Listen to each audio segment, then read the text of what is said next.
Hello and welcome to your Wednesday dose of wealth wisdom with me, Daniel Kennedy, your host. Today we're going to discuss a topic that is a bit of a hit and miss for various people, and that should you be professional or should you be personal? So this is episode 46, I think, and the topic's going to be whether it's better to be professional and project this really professional front, or to be a really personable person, break the normal barriers that you would for business, and the pros and cons of each. And today something happened that leads into the subject, and I consider myself probably one of the least professional people that I know, in terms of I don't really project a professional outlook. Like, I don't present my best self, I present myself. And I think what that does is, one, it creates quite a lot of people who don't like me for me. You have to get comfortable with that when you project your own personality, because I am a bit like Marmite, and most people don't really like my approach, to be honest. I think more people dislike it than do like it is the general trend that I get. And maybe that's the internet, maybe that's just the general public and keyboard warriors. But two, what things I've really noticed is that I will have a core people who like me for me, and I can do really great deals for them. And I tend to get better results by being a personable person, showing my mistakes, showing where I went wrong and how I rectified that mistake. So for me, I'm in the camp of being somebody who you should be very friendly, do the networking, be yourself completely, like in an unabashed manner, share with the world what you're about. And I've always found, like, directly, that's a strength of mine. When I get in front of somebody, as opposed to across an email or a text, like, all the bloody time people are like, when I send a text, they're reading something that isn't there, and that's a problem for me, because I text as I speak, and very often I've offended people not on purpose. So wherever I can, I try and get in front of somebody. And today we had a vendor who I was discussing with, and it was a 2-hour drive, and it's a fairly good deal, and I didn't want to balls it up. So if I just sent them this document rather than getting in front of them and explaining the numbers, why I've come up with this, and sort of guiding them to the choice, because I gave them free offers, guiding them to the choice that I want. And I think it may have worked. We'll see. Because when you're in front of somebody, I believe, if you're really passionate and you're really happy, or you're really excited, and you've got a stronger frame than that person, that excitement, that passion, that determination, and that sureness of you, the direction that you're going, will bleed into them, and they'll feel that sense of security. Where if you're not in front of that person, it's very detached. You can't then affect that emotional state of that person. You can sort of if you're on the phone, but nothing beats getting in front of them. And I get the best deals when I speak to people face to face. We have that chat, we're looking in each other's eyes. I'm quite socially intelligent. That's something that I've coveted and something that I've worked on, so I can read people fairly well. And normally breaking rapport is a great way to get down to the reasons why people are doing what they're doing. And when I mean breaking rapport, touching on the personable side, I mean doing something out of the ordinary. So I actually use this as a tool, and I find it's very useful for relaxing people who are talking to me, and that is swearing.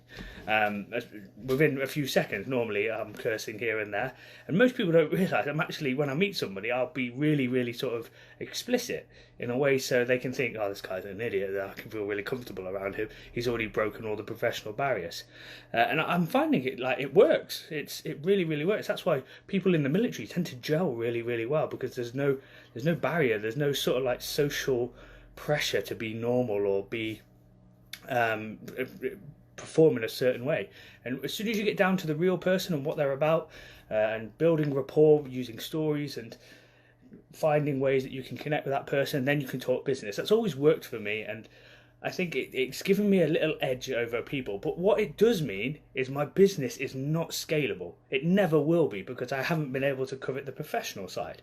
And I'm not even going to try and invest time in that side, because I know I wouldn't be good at it. It's not a strength of mine. And like, how do you differentiate the two?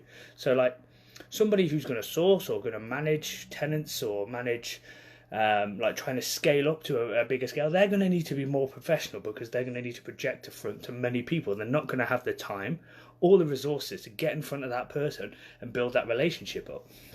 Excuse me. And somebody who's professional and can present that front, like maybe an accountant who wants to really scale and get lots of clients and project themselves in a professional manner, or maybe a construction company that wants somebody to be the front of the company and to get lots of work.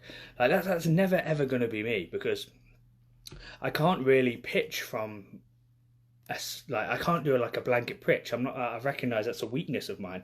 I'm not like that's why my tours hardly ever sell unless I'm in front of the person. Like if I can get in front of the person, I'll sell the tour. But I like if you look at the numbers when it's just online, they're abysmal. And it's something that I'm going to try and learn. But for me, it's all about the individual person and where you want to go. For me, I'm very much in the camp of being a personable person. I get better deals, I get better results. I'm able to create win-win and build social rapport really, really quickly. Where my professional side is abysmal. It is absolutely awful. I've never sold anything online without speaking to them. I've never raised any money without meeting the person. And I know other people have. I've never been able to do that.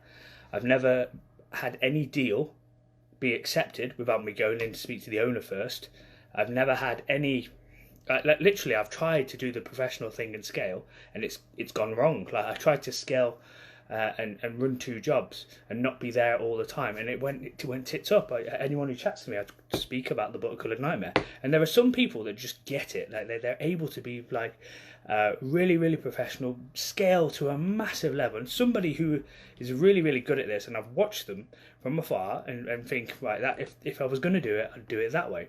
And I think a guy called Richard Little, he projects such a professional front, and I imagine that helps him raise quite a lot of business contacts and help that type of business to scale in an exponential rate. And I'm like, when we meet as well, it's personal versus professional, and I can see the 2 different stark contrasts of the way that we're working and negotiating.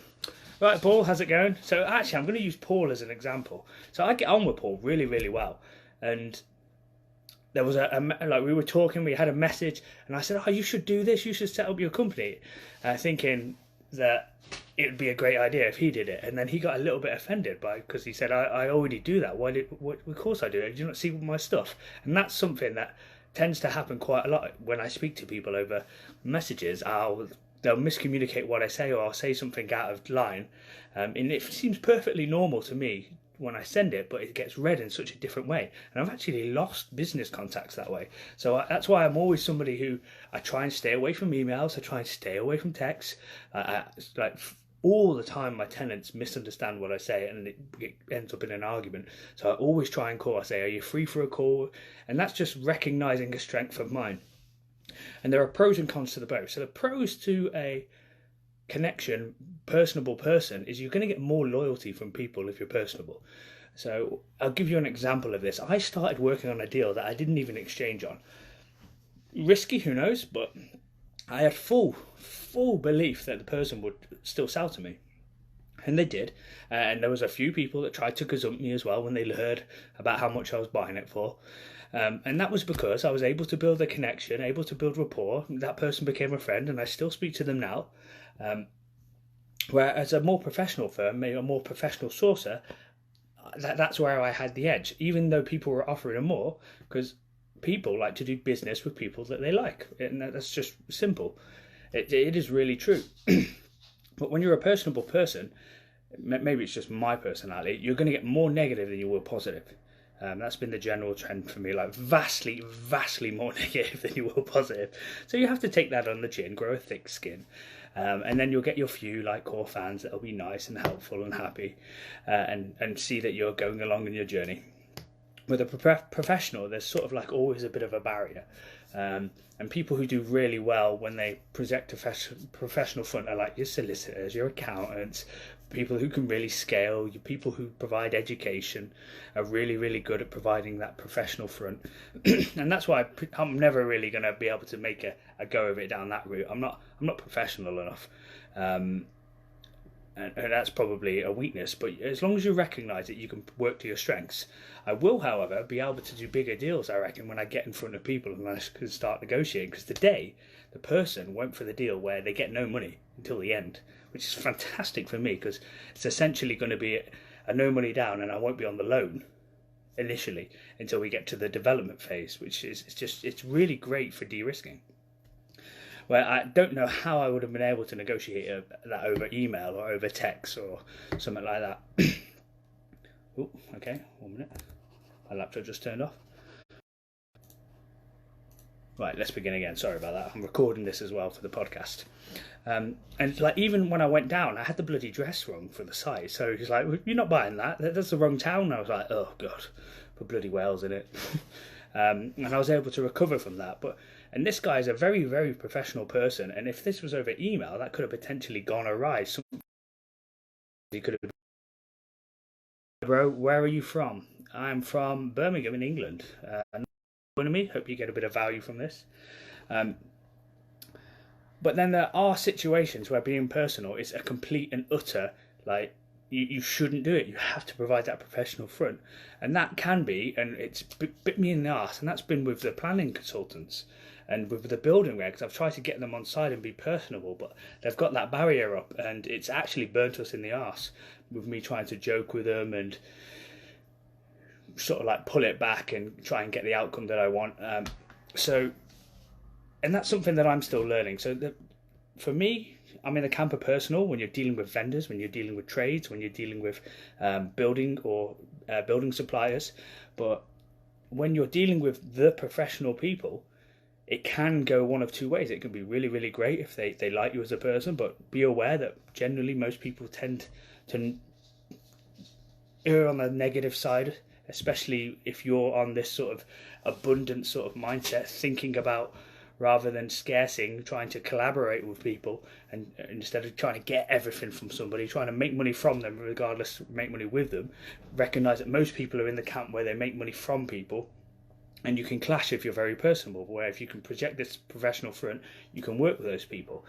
And there's quite a lot of examples that I can give where me being a personable person has gone very, very wrong when I've bumped into a professional person, and also the opposite as well, where it's gone very well. So it's a bit of a gamble. So you have to decide whether it's worth it for you, or whether you want to always project this personable front, keep your personal life private. But one thing that I will say about the pros of being personal, it's allowed me to raise an astronomical amount of finance because I've only got a few investors and they just want to keep lending me more, because you build like real great loyalty when you invest in those relationships. And it's sort of like the ace in the hole at the moment, because I chat to other investors and they struggle to raise finance. And when I chat to them, they're great people. Like, they would, if they were more personable, they would be able to build their sort of own little ecosystem of raising money. And I really can't fathom how they struggle, because I find it quite easy once you've built that relationship with the said people. You've just got to get into sort of that culture, get into that group, speak to them, build a relationship up, and you'll have fierce loyalty from the people who lend money to you. And you'll be saying, no,